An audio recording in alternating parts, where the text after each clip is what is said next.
રાજકોટ જિલ્લાના ધોરાજી તાલુકા નગરપાલિકા દ્વારા 6 થી 8 દિવસે પાણી વિતરણ વ્યવસ્થા કરવામાં આવતા લોકો ત્રાહિમામ પુકારી ઉઠ્યા છે। ધોરાજી શહેરમાં અંદાજે 1 લાખ જેટલી વસ્તી ધરાવતું ગામ છે અને નગરપાલિકાની ચૂંટણી સમયે દરેક પક્ષો જનતાને ખોટા વચન આપી મત માટે જાહેર અને વચનો આપી જાય છે, પણ સત્તા આવ્યા બાદ કોઈ વચનો પૂરા કરવામાં આવતા નથી। ત્યારે એકાંતરે પાણી વિતરણ કરવામાં આવશે, શુદ્ધ પાણી વિતરણ વ્યવસ્થા કરીશું તેવા પોકળ વચનો આપી સત્તા મેળવી જાય છે, પણ પાણીની સમસ્યા ઘણા વર્ષોથી તેની તે જ રહે છે। તો 6-8 દિવસે પાણી અને દૂષિત પાણી વિતરણ કરવામાં આવે ત્યારે ધોરાજી તાલુકાની આમ જનતાને પાણીની સમસ્યાથી હાલ પીડાઈ રહી। ત્યારે ધોરાજીમાં વોર્ડ 9 આવેલા છે અને વસ્તી પણ વધી રહી છે, તો સમયસર પાણી અને અનિયમિત પાણી અને દૂષિત અને 6-8 દિવસે પાણી વિતરણ વ્યવસ્થા હેઠળનું નગરપાલિકા દ્વારા પાણી વિતરણ કરવામાં આવે છે, ત્યારે જેને લઈ લોકોને ભારે હાલાકી ભોગવવી પડી રહી છે। મારું નામ ચંદુભાઈ પટેલ, એડવોકેટ। ધોરાજી નગરપાલિકામાં હાલમાં ભાજપનું શાસન છે। આ અગાઉ પણ ઘણા પક્ષના શાસન કરેલું છે અને દરેક વખતે દરેક પક્ષના લોકો ચૂંટણી સમયે એવા વાયદા આપે છે કે ધોરાજીની પ્રજાને શુદ્ધ પીવાનું નિયમિત પાણી દર 2 દિવસે મળશે। એમાં પણ બહારના નેતાઓ આવીને ધોરાજીને પેરિસ બનાવવાની વાતો કરે છે, ધોરાજીમાં દર 2 દિવસે પાણી મળશે આવું કહે છે, પરંતુ ચૂંટણી પત્યા બાદ કોઈ પણ પક્ષના લોકો જે ધોરાજીની પ્રજાની સમસ્યા છે એ બાબતે ધ્યાન દેતા નથી અને શુદ્ધ પીવાનું પાણી નિયમિત રીતે મળે એવું કોઈ વ્યવસ્થા કરતા નથી।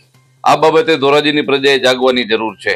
પાણી કેટલા દિવસે આવે છે? પાણી અત્યારે 6 કે 7 દિવસે આવે છે પાણી। હવે 6 કે 7 દિવસે પાણી એટલે ખૂબ જ વેરી મચ કહેવાય।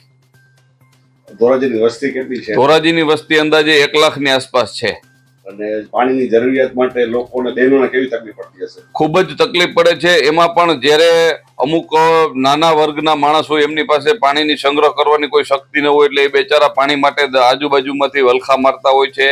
આવું અમે બધા નજરે જોઈએ છીએ, છતાં ધોરાજીની પ્રજા આ બધાનો ત્રાસ મૂંગા મોઢે સહન કરી રહી છે। ધન્ય છે આવી પ્રજાને। લલિત કુમાર ભટ્ટ, વઘાસિયા ફળી। આ મુદ્દો છે પાણીનો, અને જ્યારે ચૂંટણી આવે છે ત્યારે ભાજપ હોય કે પછી કોંગ્રેસ હોય, બંને એમ કહે છે કે 2-3 દિવસે પાણી આપશું, પણ કોઈ પાણી આપતા નથી। 6 દિવસે પાણી આવે છે, એના 4 દી નથી થતા, 8 દી થાય છે અને પાણી દૂષિત આવે છે, તો બૈરાઓને તકલીફ પડે છે।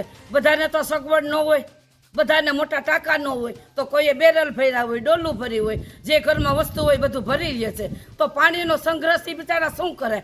બધાને છે એ તો બધા ટાંકા ભરી લે છે, નો ટાંકા હોય એની શું હાલત થાય?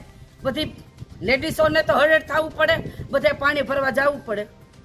શું કહેશો નગરપાલિકાને આ વિશે? આપણે નગરપાલિકાને તો શું કહીએ, જે આવે એ એમ કહે છે, મીટિંગ કરે છે, અને જ્યારે ચૂંટણી આવે ત્યારે 2 પક્ષના આવે છે કે તમે આમ અમને મત દેશો તો અમે આમ કરશું, અમે એકાત્રા પાણી દેશું, પણ કોઈ એકાત્રા દેતું નથી। અઠવાડિયું થાય છે, ઓછા દિવસો નથી થતા। તમારું નામ બેન? મારું નામ શાંતાબેન ગજેરા। બેન, પાણી કેટલા દિવસે આવે છે? પાણી અમારા 8 દિવસે આવે છે, અને એ એમ ચૂંટણી હોય તો એમ કે અમે તમને એકાત્રા પાણી દેવું, ઉપર ચડી જાહે, પછી કાંઈ આવતું નથી, અને પાણી અમારે કેટલા દિવસે આવે એ દોરું, અને કોઈ ટાઈમ જ નથી આવવાનો, પાણી આવવાનો ટાઈમ જ નથી।